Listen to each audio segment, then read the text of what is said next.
Good day, and we have another show today, and we have Lynn Coale, who's the superintendent of the tech center here in Middlebury. Good morning, Betty. How are you? I'm well. I've had you on here before. You have several times. It's always a pleasure to be here. Well, this time you'll be retiring soon. 20 as of today, 20 more days. Not that anyone's counting, but yeah, the end of June will, the 30th of June will be the end of my contract, and I have informed the board that I won't be returning. Actually, I did that in the fall, so they've kind of known since last fall that I haven't been. I didn't intend to return. After this year. So they would know to look for somebody. Yeah. And I'm sure they did. They've done a search. They did an initial search, and I guess that didn't result in a permanent replacement for me. And so they went back out and advertised for an interim, and they have offered a contract to an individual to be an interim for 1 to 2 years. I think is how it reads. But I'm kind of not at liberty. It's just was happened just the middle of last week, and I'm not sure that there will be a press release coming very soon about that. But I guess I don't feel comfortable in releasing that information. I won't beg. Won't push me. Don't you won't push you. Now, will this person, when they come, start in July 1 or September 1? No, July 1. This is there's part of this job is the day-to-day operations of the center, but then the other part of this job is it is the superintendent of this regional technical school district, and so the work of the superintendent doesn't really coincide with school calendar. So there's work to be done in the summer. Bills to be paid, and we have some construction projects that need to be supervised a little bit. Oh, like what?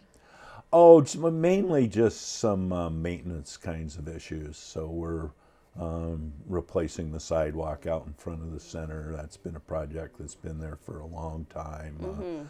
We're converting all of the buildings to natural gas, which has been a project that's been there for a long time, but it's just, as everyone knows, the natural gas is finally in Middlebury. We've got some air conditioning things that we're doing. So it's more, not major construction, more along the lines of maintenance and upkeep construction. It's very, very important to take care of a building. Because when you don't take care of that little bit of rot or the little bit of water dripping here, pretty soon you've got a major cost and a major problem. It doesn't take long. We've been very fortunate. We've had reasonable budgets, and then we've been able to spend the taxpayers' money very judiciously, I would say. And so each year that I've been there, and this is my 15th year. The first year we were planned on a deficit, and since deficit spending, and since that first year, so for the last 14, we've always ended the year with some surplus. And the voters have always allowed us to spend that on maintenance of the building and equipment, and that's what we've done. So I feel like the place is in pretty good shape. We don't have any kind of major things hanging out there that need to be taken care of. Go ahead. You're in a building right next to the regular high school. We have 2 campuses. We have that building that basically is a long-term lease from, it's the new Addison County School District. Right. now. And then we have our North Campus out off of Manelli Road in the industrial park. Oh, yes, right. And that building is owned solely by the regional school district. Yes. And what kinds of things do you do in these buildings? I think automobiles is one. Yeah, well, out at North Campus houses our automotive and our diesel technology programs, as well as we have a small school farm that supports our sustainable agriculture.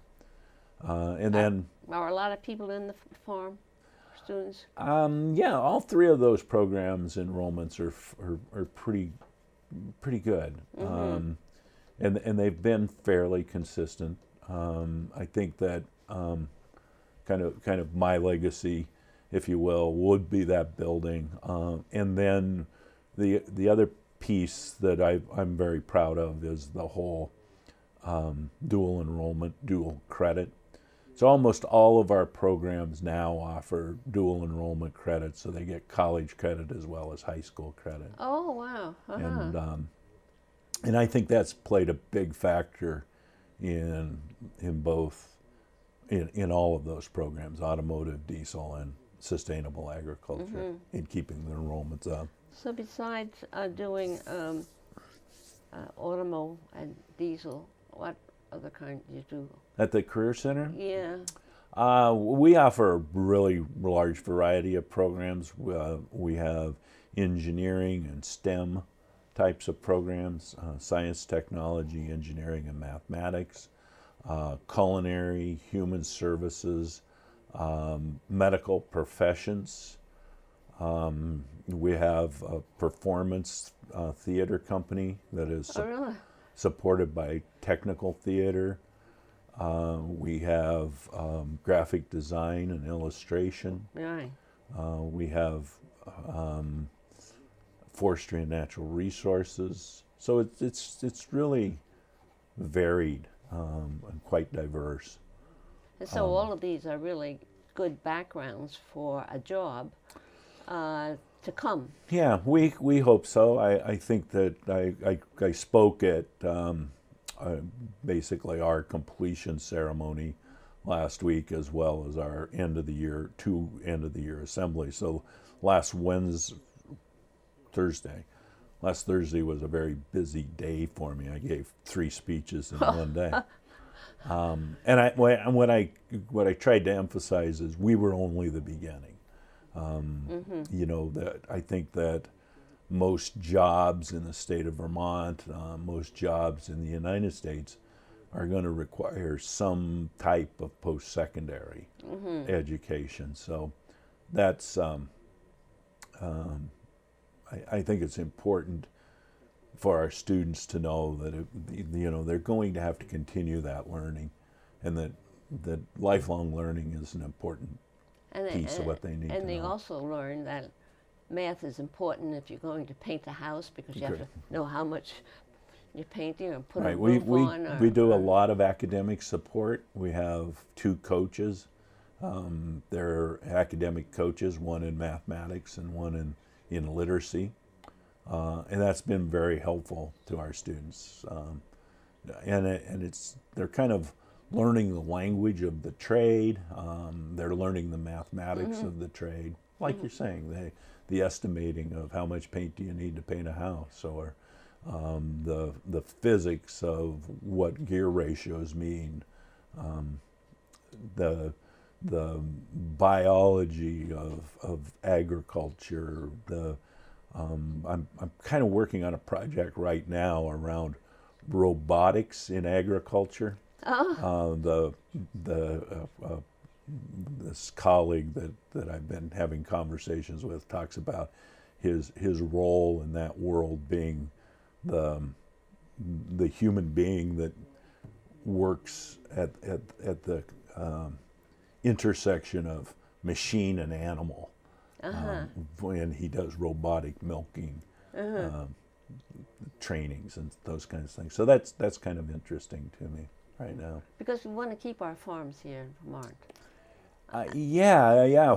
Well, I don't know about you, but I like to eat. So Yeah, I think it's pretty important. So I think in my future, although I don't have a definite plan yet, but I will keep working on those interests. I have a passion about having young people be well educated and having access to college and universities. So I will continue to work at making making access and college educations more affordable. The other thing is I also have a passion, and I've worked for a very long time in the food systems, agriculture, forestry, and natural resources, and the intersection of those into the human experience. So I will continue to work somewhere in those kinds of things, and I have some options that I'm exploring, but I'm really not. None of those have gelled to the point where I could say, hey, this is what Lynn Coale's going to do. So. Yeah. Well, I've just gone through retirement myself. Right. How's that working out for you? Well, I'm taking up art and oil painting. Good for you. And that takes up some time. I've already done 35 practices. I call them practices. I do a painting, of a scene or bottles or whatever. But you have to practice at this. You don't say, oh, here, look, I got this beautiful picture. Give me $3,000 for it. Right. Yeah, well, no one's giving me, I do that, I do paintings. Oh, you do? Oh, yeah. I've got paintings hanging all over the school. So,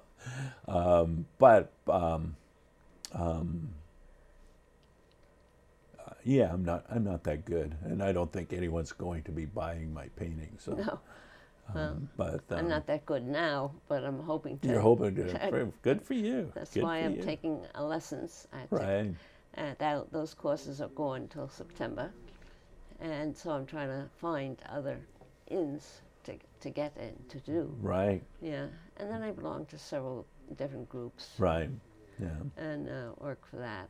And, well, the whole idea of food security, I will continue to make. I really, we live in the land of milk and honey, and no child should ever go to bed hungry. No. In Addison County, in my mind. So, I've worked with Hope. I will continue to work with Hope, and Hunger Free Vermont and some of those organizations. I will stay active in those. Yeah, we keep getting letters from various and sundry groups and try to help out where we can as much as we can. But there's so many things to help, so many people that need help. Yeah. All kinds of things. Now, do some of these teachings that you do help? Because we are low on painters, painting people that paint houses or barns or whatever, roofers, builders. Yeah, we don't really have a program for construction technology, building trades anymore, which we didn't have the enrollment to make it sustainable. I'm an old building trades teacher. That's what I taught. So it was one of my kind of darkest moments when we had to cut that program. That being said, there's employment there. There's good money there too. We have a broad variety of so you might be in an automotive program, and at the end of that you become a plumber, or you become you work in some of the the higher level manufacturing, and I that whole idea of the modern manufacturing is, that's in reality computer science. Yeah. So if you look at the bottling plants on Exchange Street, there are worlds of employment. So, all of our automotive and our diesel kids will take a college level class in electronics, which serves them very well. They're transferable skills. Some of our students in tech theater, I mean, they learn how to do construction of sets. They know how to paint. They know how to run equipment. And so some of those students will find their way into the construction trades. If they don't, you don't think when you go to a show and you watch the show, you don't think about the couch and the table and the pictures and the rugs and stuff. But they're important because they're used by people in the play. They may sit down, or they may get up, and so you need to learn that. I've had a niece that was into that. That's right. Yeah. She went through our ART program, did she not? No, she didn't live here. Oh, okay. I thought you had a relative that was there, but yeah. But I didn't think about it until she started talking to about it, because it is important. I mean, but the real important thing is, in a lot of companies, I was just reading an article about companies moving into farming communities because the kids coming off the farms have this real big work ethic. And I think that's very true, but there are less and less kids coming to us off of farms. So I think it's important for career and technical education to give work experiences where you're looking at showing up on time and being able to solve real world problems and being able to do that in teams and being able to research solutions and not being afraid to fail. So those are kind of things that we don't really teach. Well, we do, but the skills are less important than what you're doing to apply those skills.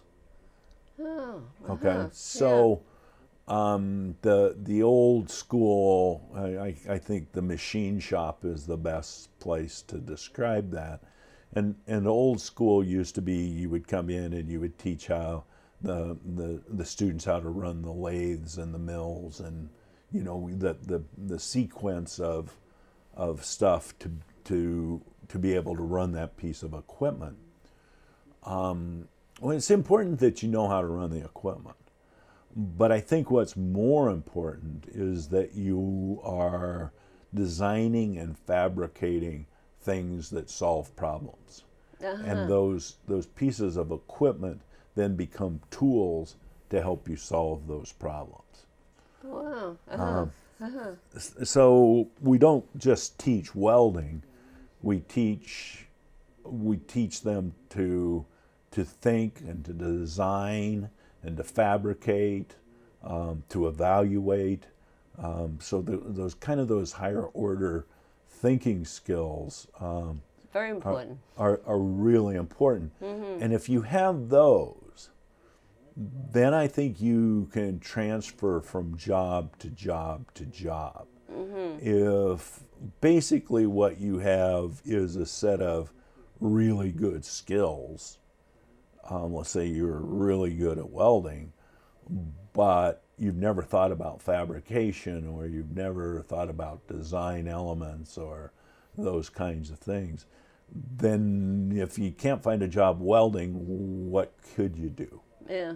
So we've moved further away from, skill training to more thought training.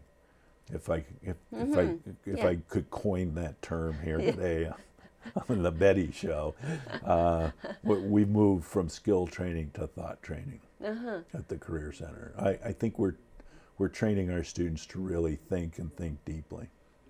Well, I think that's important because you can use it for all kinds of things, all kinds of jobs.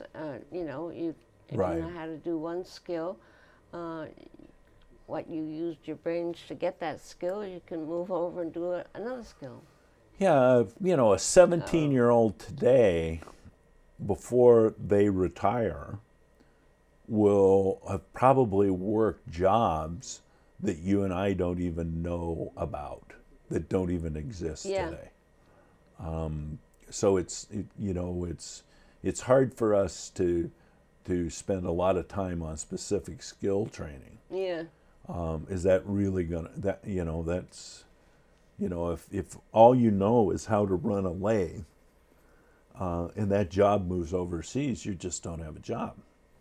Yeah. Which is kind of a problem with segments of the United States when manufacturing jobs moved away, which, by the way, they didn't move away. They changed, though. They changed. And now it's advanced manufacturing. It's computer programming. It's CNC computer. I'll just stick with CNC. I'm going to get it wrong. But CAD, how to use CAD, and how to program 3D printers. You can print a whole house with a 3D printer now. Oh, really? Yeah. You mean how to build it? You mean to build it? And you can build it. Yeah. Yeah.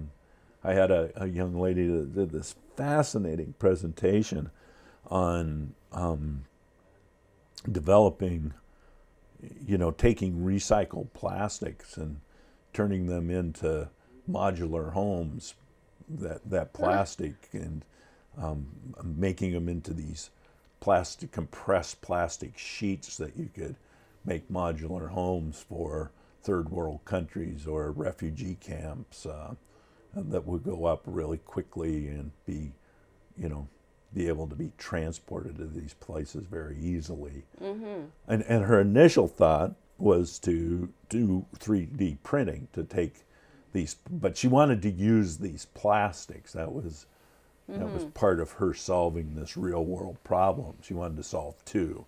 She wanted to get plastics out of the ocean, and she wanted to build quick, sustainable housing for, Haitian earthquake victims or Syrian refugees. Yeah. So,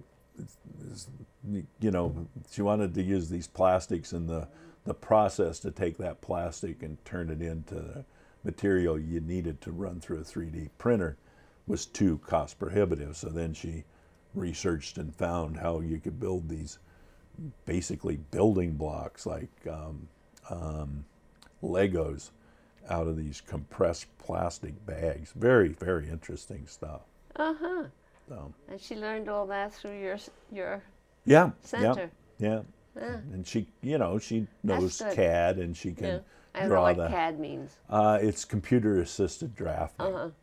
So we don't draw pictures anymore. It's all computerized. And so she's very skilled at that. But then she uses that tool to solve this real world problem, which is kind of where we're at. I think that young people and teenagers know how to use computers. I mean, I didn't grow up with a computer. I didn't know the word computer. It wasn't in existence. And so when it's sometimes hard.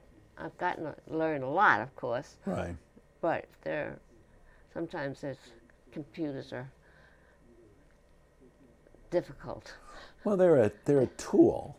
You have to know how to use that tool. Yeah.